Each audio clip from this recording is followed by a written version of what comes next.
It's time for Talking Michigan Transportation, a podcast devoted to the conversations with people at the forefront of the ongoing mobility revolution.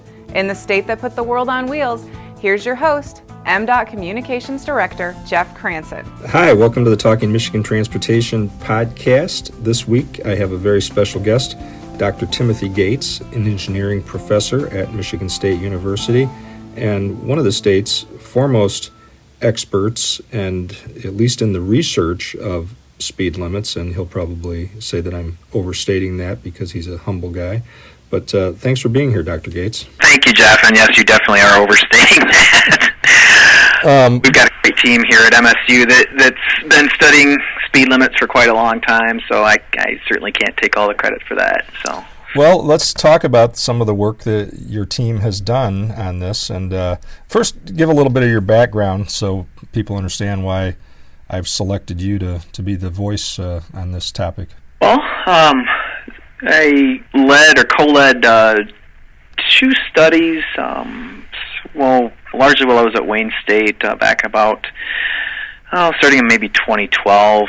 That investigated setting speed limits. I actually first started out with the differential speed limit between cars and trucks on freeways, and then it evolved into looking, once the kind of the legislative discussion chatter started to ramp up with respect to raising the 70-mile-per-hour limit, actually at that time up to 80 miles per hour, we modified the scope of our current research project to also include looking at interstate and other freeway speed limits. And then that took another turn when the speed limit issue at the legislative level opened up a little bit more to all high-speed roadways, so like our two-lane trunk line roadways in rural areas. And so then we opened the project up just really to basically all rural highways, so basically investigating what should be the appropriate speed limit on rural highways.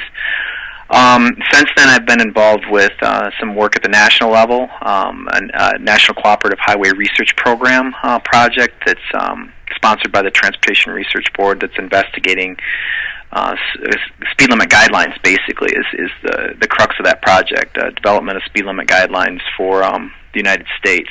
And so helped MDOT as a part of the projects I mentioned earlier, helped MDOT come up with an appropriate list of roadway segments in rural areas, both on freeways and then non-freeway type roadways, that could support, from a safety standpoint, that would be appropriate or I guess, highest priority candidates for higher speed limits, acknowledging the fact that this might become state law and we're going to have, as a state, be ready to go with some highway segments. So that's really just kind of a background. So talk a little bit about the history of speed limits in the country. I know that, from about the earliest days of the automobile at the, turn of the 19th to 20th century, that's when discussions began. And I think from my research, Connecticut was the first state to actually have speed limits. But can you talk about that history? Back in the early days of automobiles, speed limits weren't a big issue because the roads were in pitiful shape, and the vehicles really didn't have much horsepower, so you couldn't really get up to speed. But really about, and I don't know, the details are a little bit fuzzy, but at some point vehicles and roadways became smooth enough, and there were enough roadways connecting cities, and the vehicle performance had improved, and these things are all interlinked. Obviously, that people could actually drive fast, and then of course the proliferation of automobiles. So once you started to get into like the 20s, 30s, 40s, when there was more long distance travel, you started to see speed limits pop up, both in rural and in urban areas. Let's fast forward then to about the 1970s, when the Middle East oil embargo was in effect. And what happened then was because oil prices were so high and there was a large kind of like a fuel shortage with the embargo, prices were high, and so the federal government basically mandated a national maximum speed limits for all types of roadways, including our interstate highways that we all know today or in Michigan are posted between 70 and 75 miles an hour, typically in rural areas. Back in the 70s, with those same designs, they were at 55 miles per hour. But we found that people weren't driving at 55 on these, especially on the limited access freeway system, and so it was difficult from a compliance standpoint. If we fast forward into the mid-90s, the federal government relaxed that requirement. Obviously, the Mideast oil embargo was long gone at that point, but the national maximum speed limit was still in effect.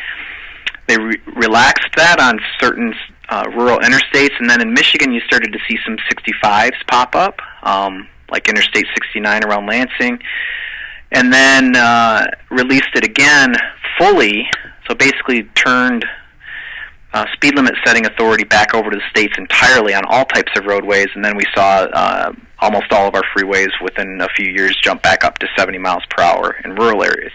And then, of course, that lasted until 2 years ago in 2017 when things went up on select freeways to 75 miles an hour. There's a lot to cover there, but speaking of when we made that change in Michigan on some select freeways, jumping them to 75 a couple of years ago, and some 2 lanes going to 65. I know that the study is still out, the jury is still out on that, and that's still being studied to see what kind of a difference it's made in terms of crash rates. But do you have any sense of that preliminarily? No, I don't have any sense of how the crash rates have changed, and it's a complicated issue. So is it crashes in total? Is it injury crashes that'll change? Is it fatal crashes that'll change? So you really kind of have to look at both the crash frequency or crash occurrence and also the injury severity of those crashes as well. And I really don't have anything to comment on at that point because we only really have 1 year of after data available at this point. I do know that speeds, the actual travel speeds have certainly ticked upward slightly in those locations where the speed limit has jumped to either 75 or on freeways or 65 on 2-lane highways. But not necessarily proportionately. So in other words, if a lot of people were traveling, say, 78 when the speed limit was 70, it doesn't necessarily mean that everybody's going 83 now that the speed limit is 75, right? That's right. So what we've seen is that in general, and these are kind of rule of thumbs, that so on freeways that jumped up by 5 miles per hour from 70 to 75, we saw that travel speeds on average went up about 1 to 2 miles per hour, say. And then on the 2-lane roads where the speed limits went from 55 to 65, so a 10-mile-per-hour jump, we saw about a 3 to 4 mile per hour jump on average in the average travel speeds. It does feel a little like, I liken it to the arms race, and that we keep building, better bombs, and then we keep building better armament, and the cycle continues, and it feels like that with cars. We're coming up with all kinds of, driver assist options that make our cars safer, whether it's lane assist or rear assist or adaptive cruise control, auto braking. And we know that's making a difference, but then we come up with more distractions and we raise the speed limits. So we potentially offset those gains. Without, taking too strong a stand on this, what do you think about, the kind of libertarian point of view, like a bill introduced in California earlier this year and others in the country who say, that freeways in the United States should all be like the autobahn? Well, I think that it really does come down to distractions. I mean, you're absolutely correct in terms of modern vehicles having so much more power, and you're at very high speeds now. Your car doesn't rattle like it may have 20 years ago or 30 years ago, whatever. But so cars are built better. They have far more safety features. But we have that one human element that's really becoming a problem, and that's distractions, largely from smartphones, but from other things as well. And that's really the problem here, and is a primary reason why we continue to advocate for reasonable speed limits and reasonable travel speeds. It's like the vehicles are getting better, but the humans aren't, and that's part of the problem. Now, someday when we're in an automated system, or we have at least a mix of automated vehicles and human operated vehicles, we can start looking at kind of the changes, the shifts in crash patterns and injury severities over time. But for now, we're still in a human-operated environment, and humans are more distracted than ever. The real problem is that most of us think that the other humans aren't very good drivers, but I certainly am. Well, sure, everybody likes to think of themselves as the best driver in the world, but we all make mistakes from time to time, and we all get distracted from time to time in one way or another. And you know, you never know if you're at the wrong place at the wrong time. When you're distracted, it might be a problem from a safety standpoint. That goes to why, and I know you're definitely on board with this, why we've been pushing for a long time to call them crashes and not accidents, because it is the human element that is a factor. And I know that estimates are always 94 to 95% of crashes are caused by human error. I actually think the number's higher than that. Yeah, I would agree with that. There's very few crashes are caused by like a vehicle defect or a road defect. A lot of it is really human error. And even then, that would be human error because some human designed the road or the vehicle. Oh, sure. I'm talking about driver error, though. Sure, I know. I understand. Well, I guess where do you see this going? I mean, it seems like a national trend. There just seems to be a lot of pressure across the country on this issue, and it's been this way for a few years now. And you're called to testify, and you're called on as an expert, and you're studying these things in an ongoing way. And you're trying not to be the sole arbiter. You're not the judge and the jury on this, but I mean, do you think this is just going to be an ongoing issue? Do you see any reason it would trail off? Yeah, I mean, I do see it being an ongoing issue. I mean, at some point we're going to reach our limit, I would like to think, in that, I mean, I think we all have our limit with our vehicle and our vehicle's capabilities and just really kind of what we're comfortable with. And in many cases, I mean, for me personally, and not admitting to speeding at all, but that really is kind of in the upper 70s or around 80, where even on a straight, flat, perfectly designed section of roadway, it's getting to be a little bit uncomfortable at that point. Everybody has that limit, so if we had like let's say a 85 or a 90 mile per hour speed limit on an interstate, I'm not sure if I would drive that. And I've driven out west on roads that are posted at 80, and sometimes I'm driving a little bit under the speed limit in those cases. I just don't feel, especially at night, I just don't feel comfortable driving that fast if a deer is going to run out in front of me. Or a buffalo. Or, sure, out in Wyoming, a buffalo. But so I do think there is a limit. And the limit wasn't 55. The 55 mile per hour limit back until the mid 90s on our interstates was unrealistically low. The roadways were designed for higher speeds than that, but I really do. We're kind of approaching that, what I would call a design limit, at some point. And maybe that's 75, maybe it's 80. I'm not sure, but at some point, I think we're going to be reaching the driver comfort limit. We'll talk a little bit about that, because I think that the layman doesn't begin to know what goes into this. They think that changing speed limits is just about going out and changing the sign, and don't understand the geometrics involved, and banked curves and all the things that go into road design factor into that. Exactly, and I do teach highway design class here at MSU, and I taught it at Wayne State as well. But the primary guiding principle for designing a roadway, especially in a rural area at higher speeds, is really the geometry. So we're talking about like the curves, horizontal curves, and also the hills and valleys, and we call those the vertical curves. And those are designed for a specific speed that should be at or above the speed limit. So the design speed should meet or exceed whatever the posted speed limit is, just from a safety standpoint. And so these design principles, when we talk about things like sight distances and comfortable curvature, I mean, it really comes down to, and I just said it comes down to designing for driver comfort. We don't want to have drivers driving with, let's say, sight distances or sight lines that are kind of right at the emergency threshold, so you'd have to slam on your brakes in order to stop. We don't want to. That's an uncomfortable driving situation. So we design around a little bit of a buffer to give drivers a bit more of a comfortable driving environment. So, most people, I should say, if you weren't a traffic safety engineer or perhaps a police officer, even knew what the 85th percentile was until a few years ago. And then when this legislation became debated in Michigan and reporters started asking about it, and you see it in stories now and you hear people talking about it.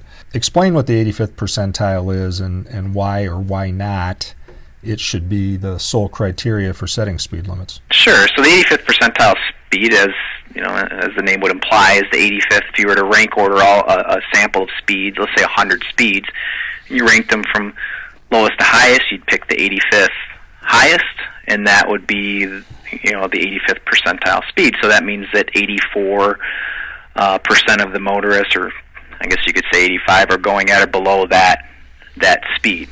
Right, so only 15% are going above that speed. And the idea was is if we set our speed limit at that level, if we go out and collect a lot of data and we find what the 85th percentile was, if we set our speed limit at that level, that it would be reasonable and realistic from an enforcement standpoint. So that law enforcement could focus on those that are above that 85th percentile limit, and everybody else would be traveling at or below. And the idea was that in terms of setting speed limits, again, if we designed a road for a certain speed, that we should be using the 85th percentile as one of many factors to set a speed limit. And again, this is probably a little bit more of a rural highway thing versus an urban sense where you have traffic signals and stop signs and pedestrians and bicyclists to worry about. It's a little bit different in an urban area. But on a rural highway, the 85th is a very good tool to use as at least as guidance or kind of a starting point for setting speed limits. Now, there's other risk factors that would go into that. The number of curves per mile, hills. If you got a school on the segment, or if you've got speed reduction zones, certainly work zones, construction work areas, interchange ramps, those sorts of things, driveways, crossroads. Those are all factors that come into play as well. But if you just took a garden variety highway segment that was straight and flat and had none of those features on it, then the 85th percentile speed would be definitely your primary factor into setting the speed limit. So I guess that's a good way to say primary factor, but never really should be the sole factor. No, it shouldn't just be the sole factor. There are always other factors or other conditions that should play a role. And we have to think, too, about like weather conditions and darkness and deer in this state, of course. I mean, there's always these unpredictable situations, weather and deer probably being the most unpredictable part of that we really can't control for, that go into this, that we have to kind of consider from a safety standpoint, that's out of our control. So we want to always consider these things. Maybe we don't want to push that speed too high, or if we're kind of in a snowband area or something like that. These things always play a role. Are animal crossings something you've been involved in studying? Because I know, in Alberta and Western Canada, they've done some creative things that seem like they've had some success with tunnels underneath the freeway that, they direct elk. Yeah, I'm aware of them. I haven't really done anything from a design standpoint or from recommending where they might go. The old joke goes, it's not like the deer can read the deer crossing sign. Right. So how do they get those elk to use those? I mean, I think that they've got to base them on natural migratory patterns and figure it out. Sure, they're definitely based on, and I think the DNR would be, in these states, are probably called upon to assist, but they're definitely based on some sort of migratory routes. You wouldn't necessarily just put them anywhere. In Michigan, with just a standard deer population, they're everywhere, right? I mean, it would be impossible to really identify in most cases. I shouldn't say all cases, but it'd be very difficult to identify just specific crossing routes. I mean, you'd have them everywhere, right? But they're everywhere, but there are fewer. Yeah, I think it's something maybe the state has looked at or would desire to look at, but personally, I haven't been involved in those sorts of studies for animal crossings. This could be a whole nother podcast. I could talk to somebody at the DNR about it. Right. Right. So, but go ahead. I'm sorry. I was going to say, but deer should be taken into the equation, right? Because when we talk about, remember earlier I said that we are seeing speeds tick up a little bit with these increased limits, by about 2 miles an hour on interstates and other freeways, and then maybe 3 to 4 miles per hour on these 65s. I mean, when you talk about physics or energy, I mean, you're increasing the energy by the square of that speed difference. So, there is definitely when you have higher energy and impact, I mean, it has to go somewhere. So, I mean, your likelihood for an injury in a higher speed crash is always going to be higher. if everything else stays the same, all the other factors stay the same, your likelihood of an injury. And that includes with collisions with a deer, obviously collisions with another vehicle or a fixed object. So, and if you remember back early in this podcast, I did mention it might not just be the pure number of crashes or crash occurrence rates, but also are those crashes that are occurring becoming more severe. So what used to be just a property damage crash, maybe now it's an injury crash at that higher level of speed. So that's definitely that's played out as people have raised speed limits, and that's why, I talked to my kids when they were in driver's training about, living in the city versus living out in a rural area, that you're less likely to be in a crash on the interstate, but if you are, it's more likely to be pretty severe. Right. Yep. And one other thing that kind of gets back to a question you'd asked earlier about are we just going to be in this perpetual increasing speed limit mode? I do want to comment on the state of Oregon. And the state of Oregon actually did monitor two rural highways where they had increased speed limits. And they had some catastrophic fatalities on those highways, and they actually rolled the speed limits back to their original level. And that's one of the very few cases recently that we've seen where a state has actually rolled the speed limits back based on evidence of a safety problem. Yeah, I do remember reading about that. That's interesting. One other thing I wanted to touch on, because you've participated in some research on this, and this is always a hot topic, is the use of roundabouts. Where I live in Grand Rapids, they've proliferated, and I think with success, although there are still critics and detractors, and there are still people that stop, and don't go by the rule that I heard about in Boston a long time ago, which has had rotaries for years, as you probably know, and they always said the best thing to do is not make eye contact. So, yeah. But what what's your research tell you about roundabouts? Well, I can say a few things about roundabouts. One is that the more complex the roundabout gets, the more likely you are to see some crash or safety issues. For example, like comparing just a single lane on the inside, a single circulating lane versus a 2 or 3 lane inner circle, and some of these like double roundabouts. I mean, those are always going to be more complicated than just your single lane roundabout, and are going to lead to a higher likelihood for crashes.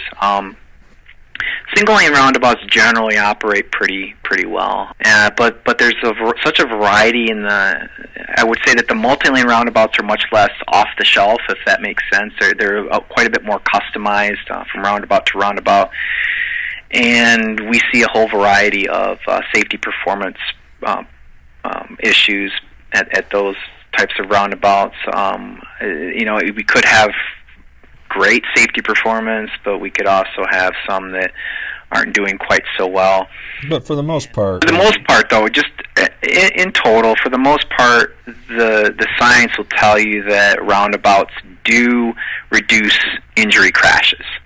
They might not reduce all crashes, but they generally reduce injury crashes because you don't have vehicles colliding at a right angle anymore, like a T-bone type crash that you get at like when somebody runs a red light at a signalized intersection. Yeah, that's a good reason, and a good secondary reason is that they do a lot to eliminate emissions, to reduce emissions. Sure, they definitely would do that as well. I personally haven't studied that aspect, but I can tell you on the safety side, they definitely reduce a right angle. So instead of having a 90-degree collision, you're at more of a glance angle or a side swipe, and those generally are much lower, and they're at lower speeds as well. But those generally have a lower severity than a right angle crash. But it really is about that speed reduction on the entry to a roundabout. You don't see these super high speeds coming. You don't, because you're forced in order to negotiate around the circle, you're forced to a lower speed. Yeah. Well, that's very helpful. This is good stuff, and I think we're going to have to keep talking about speed limits and roundabouts for a while. I know that our social media feeds at MDOT are always good for a couple questions a week on roundabouts. Mm-hmm. Great. But thanks for taking the time to do this, Dr. Gates. I appreciate it, and thanks for doing important work to try to make us all safer. You're welcome, and thank you for the opportunity to participate in this podcast. That's a wrap for this edition of Talking Michigan Transportation. Check out show notes and more on SoundCloud or by subscribing on Apple Podcasts.